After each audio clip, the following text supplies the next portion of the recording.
All right, guys. So video number two. Oh, where are my manners? Greetings. What's up? So, video number two on inflation. This video I wanted to go over is, I guess, like an idea of what can happen when a country goes into hyperinflation. There are a couple of countries that are going through hyperinflation currently, but Turkey is one of the most recent ones. So we'll jump into a video explaining how Turkey is struggling with hyperinflation and how hyperinflation affects not only the country's currency and their stock market, but also the local economy. So, yeah, let's just jump into it. This Big Mac meal here in Turkey costs 33 Turkish lira. That's about $3.41 at today's exchange rate. Pretty reasonable for McDonald's, but consider this. If you're earning minimum wage here, this meal is gonna cost you the equivalent of working more than 3 hours. But that's just McDonald's. What about other things like everyday items? How many hours of work does it take to afford those? 1 hour, an hour and a half, 2 hours, 2.5 hours, 3 hours, 5 hours, 1 day, 1 day and a half, 1 week, 3 weeks, 2 months, 9 months. And if you want to be able to afford this car, working minimum wage here, that will take you 31 years. As you can see, hyperinflation is a MF. It's crazy. Now, the way to get around hyperinflation is to own assets that will appreciate with inflation. So that's things like real estate or, businesses that are producing cash flow.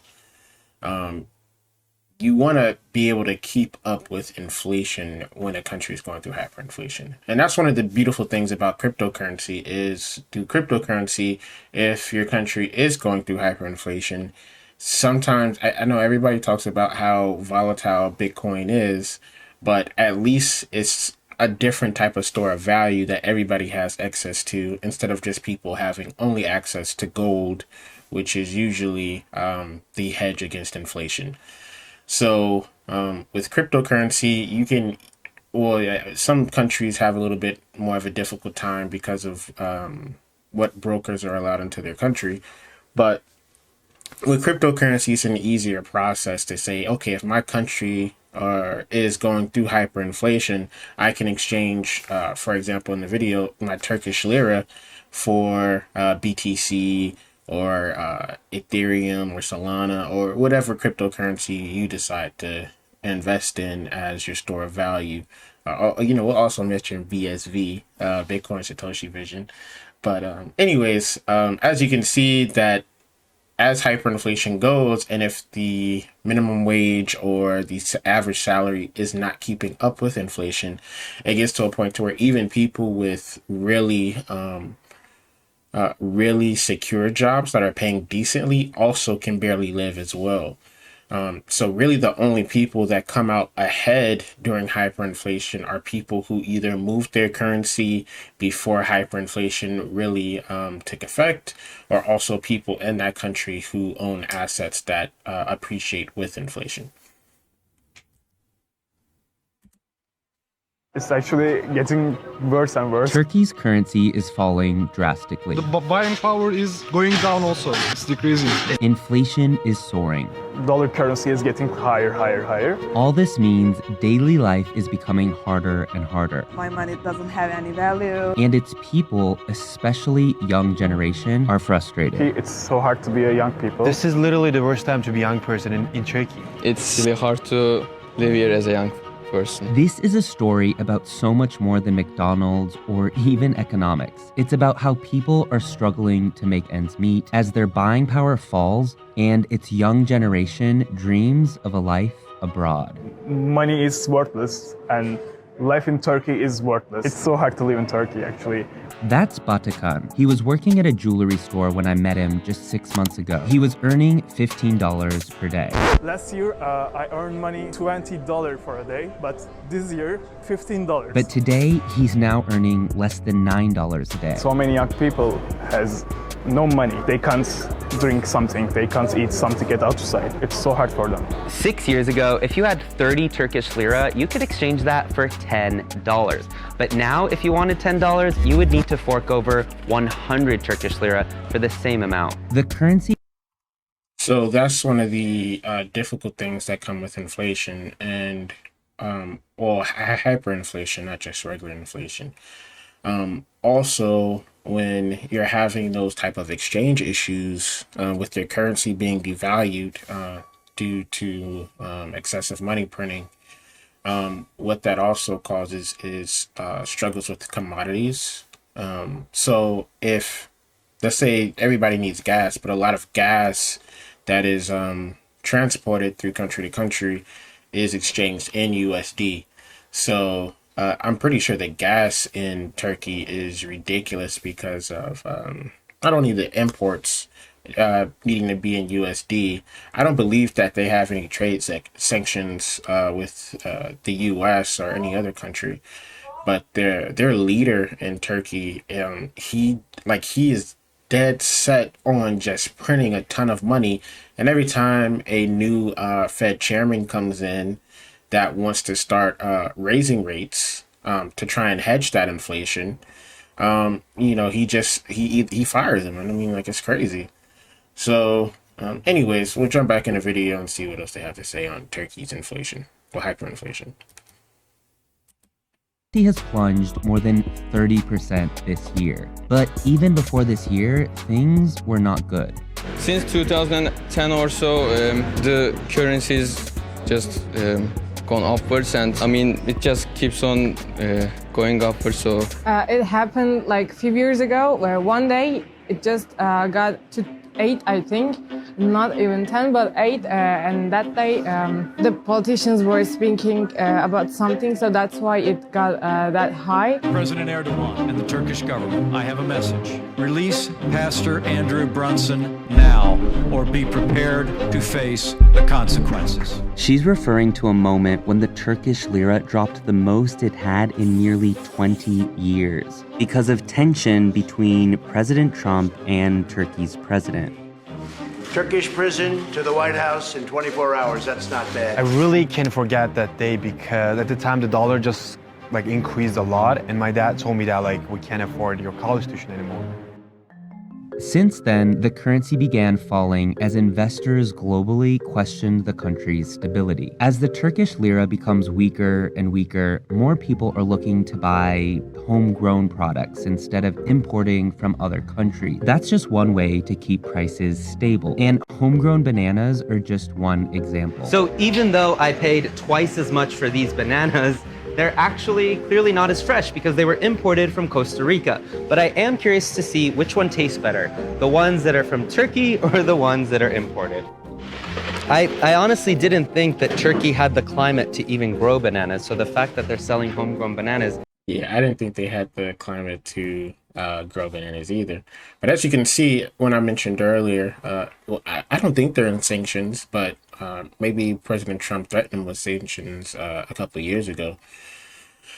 But anyways, as you can see, when it came to the imports, the imported commodity, which is bananas, ends up being way overpriced because it's still from that local currency. So I don't remember where he said that they imported their bananas from. But as you can also see, the locally grown bananas are way cheaper in price because you're still transacting in your same currency, so you're not going to have to pay those importing fees. But then you're going to have people who are going to just kind of have that preference for we could just say imported bananas, and those people who might have a preference or just might not be able to only be able to afford the locally grown bananas. But that's why hyperinflation happens. I mean, you don't want your currency to be devalued, and you don't want to continuously go through political turmoil for your currency to be devalued, and consistently print money for your currency to be devalued. Because as you can see, it's a struggle for your people. And, usually people, and I don't really want to go into politics, but usually politicians don't necessarily always do everything best for the citizens. It's quite interesting. Let's give it a try. This definitely tastes different, but I guess some people, if they can afford it, are willing to pay for the imported bananas. Amidst the currency crisis, inflation here is surging, hitting 20%, which makes everyday prices a lot more expensive. Remember earlier in the grocery store? Imagine working 2 weeks of your life just to be able to afford this. The thing is that the basic things such as cheese, bread, maybe is actually got twice of the price of it. The basic things which you can roll on your life are got higher. Transportation prices are getting higher. For the people who live just everyday life, they're running their life more. 1 lira means nothing in Turkey now. But past times, it has a lot meaning. Like you can buy some stuff with 1 lira, but now it's nothing. They can't buy anything. They can't buy any of the houses. You know, the rent prices, they are also getting higher and higher. It was 2,000 Turkish lira per month. This year it was 4 or 4.5. So why exactly is all this happening? Turkey's economy Also kind of get into that. I don't know if you guys have noticed, but how you used to have the dollar menu at McDonald's or like other like fast food restaurants tried to have a dollar menu, but then now it's called like the value menu because a dollar doesn't go the same. It doesn't stretch as far as it used to years prior because of inflation. So, you know, you want a little bit of inflation. Usually in the US, they try and keep it between 2 and 4% annually. But within this last year with like COVID and all the money printing with the Federal Reserve, inflation went through the roof. Now, they say it was only 7%. I think inflation in the US was way greater than 7%. I'm thinking it's like somewhere in the teens. But anyways, as you can see, it's just horrible what happens to your economy when you start going through hyperinflation, or even when you see a decent increase in inflation. Like anything above what your target is usually going to be a little bit worrisome. But especially the last 2 years, it's been crazy how, as I mentioned in that previous video, that people are writing articles saying why couldn't we see that inflation was going to get out of hand how it has the last 2 years. And that's in the U. I'm talking about the US, or even the UK. They had 30-year highs in inflation as well. Also Canada had I think it's 20 years of record inflation. So I mean, country to country that has been using QE, lowering their interest rates to near zero or at zero, are going to struggle. I mean, they're going to have to raise rates, which is going to cause a recession. And a recession isn't always a bad thing. It's not like it's the housing market crash of 2008 or the tech bubble or dot-com bubble of 2000. Like, recessions can be a good thing because it helps readjust asset prices to make things balance out before you go into hyperinflation. So before you go into hyperinflation, you're going through really good times most of the time. You're going through really good times. Like everybody's making money, everybody's living comfortably, but then to try and keep that going, you keep rates low and you keep dropping rates and you keep printing a lot of money. And all that does is just lead to hard times. Like everybody tries to make the world seem like it's like so rosy, but it's really not. Like you have to go through hard times to get to the good times. And the further out that you delay the hard times, the longer the hard times are going to be. As you can see with Turkey or Venezuela, I think it's Zimbabwe, Germany for a long time after World War II went through a lot of struggles. They went through hyperinflation. So, you know, that'll be another good video to watch also on Germany. But anyways, because Germany came out of their hyperinflation. So we'll do a video on that as well. But we'll jump back into this video and see what he has to say. Is actually growing by a whopping 20% at one point this year, making it the biggest growth compared to any other major country. Also, Turkey is just gorgeous, by the way. Like their architecture and their city scape it's really interesting. It's really like it has like a somewhat old vibe, but then also a little bit of a modern vibe. Is interesting.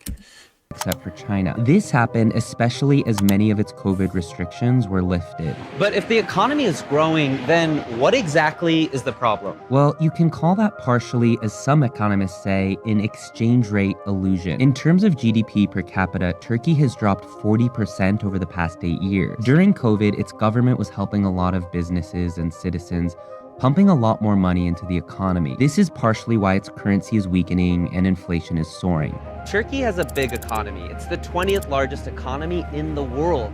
But when you divide that by its massive population size, it becomes number 91. See, usually to slow down inflation, economists say you should raise interest rates, to keep the amount of money limited. But despite what's happening, Turkey's central bank's most recent move was to cut interest rates, hoping to encourage investment. I think it's because of the politics.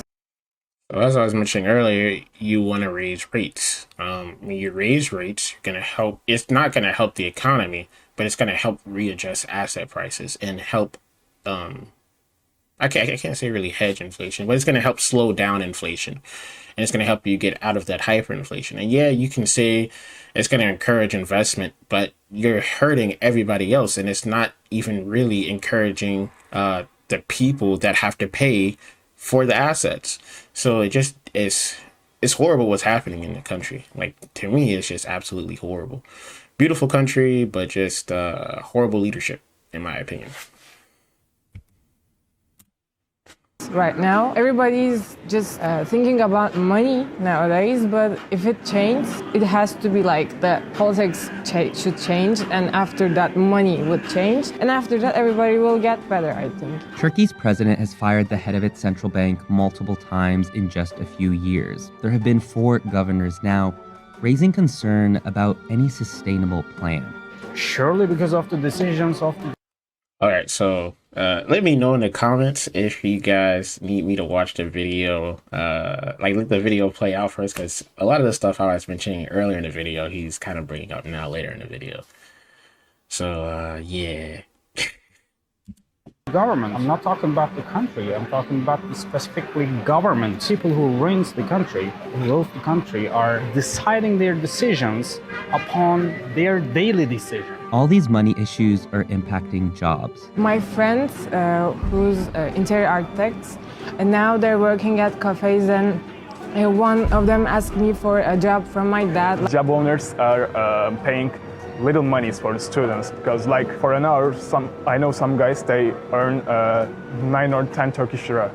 Wow. It's actually nothing. At the time of making this video, that's equal to less than $10 a day. Let's say I wanted to have my own place by now, but there's no way that I can afford it now. Mostly students can't go out. Mostly young people stay at home and doing some jobs or works, but they can't go out. I mean, all of my friends and I are just looking for jobs that pay in dollar, because that's the only way to just survive here. Owning a car here has become near impossible as Turkey's government imposes high taxes on importing cars. In fact, these taxes make Turkey one of the most expensive places to own a car. You can't buy a car anymore, yeah. The new cars are starting from 300,000 Turkish lira. It's so much money, yeah. It's impossible to buy a car. Things are similar for Apple products, where Turkey has imposed a nearly 30% tax on Apple products. The Apple is crazy in Turkey because I got this phone from New York about 8,000 lira, but if I happen to get this phone in Turkey, it will cost me about 16,000 lira. So what's next for Turkey? I want to go abroad, but my money getting lower. My savings are getting lower and lower. And actually, I don't know what can I do. I might think to go to US again, because everything's so expensive, and when you we earn dollars and euros, it doesn't mean anything. You spend so much money for everything. Our school is right there, and it's called the German school. So we are going to Germany, hopefully, getting out of our country to study in Germany. I think I'm going to live my life in Germany. I want that the government will be changed, but I'm not sure about that still. They don't know how to pull Gen Z into their side, so I think they will be going off in 2023. A lot of times as we talk, you're laughing. Yeah. It seems like it would be stressful. It's money, it's life. It's what can I do? I live every day in Turkey. You can't always be sad. You can't always be moody. you have to be happy because you can't sleep. Are you worried the currency will get even worse? No, I don't think so. That's the worst times, but we will get used to it. It never gets better. People just get used to it. Like we just live like that.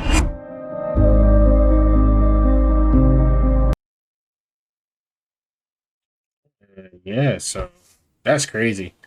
As you can see, what happens with hyperinflation, you can encourage investment, but a majority of your people are going to end up wanting to leave that country and go to other countries that aren't going through hyperinflation so they can at least try and live a normal life. So anyways, it's sad what's going on in Turkey, but I kind of just wanted to give you guys a visual representation of what happens when your country's going through hyperinflation. So one of the things that we kind of have something to look forward with the U.S. Fed is that they are planning to have three interest rate hikes this year, 3+ interest rate hikes this year, which will help slow down the current inflation that we're going through from 2020 and 2021 money printing. So as for trading wise, that means that we might want to be a little bit less heavy in equities or risk on assets, like high beta. You might want to be in defensive stocks or things that pay dividends. You could go into cash, or you could trade Forex, commodities, futures. And crypto usually does not do good during interest rate hikes.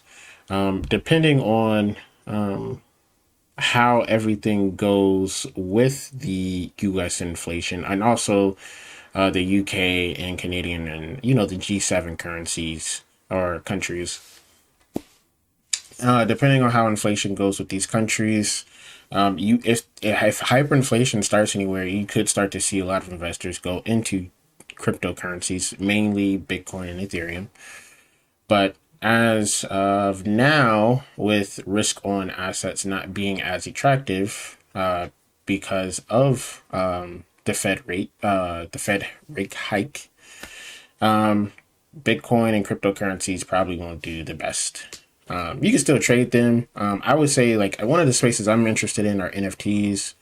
I love NFTs because there's even though it is crypto and it's exchanged in crypto, it has no correlation with BTC pricing.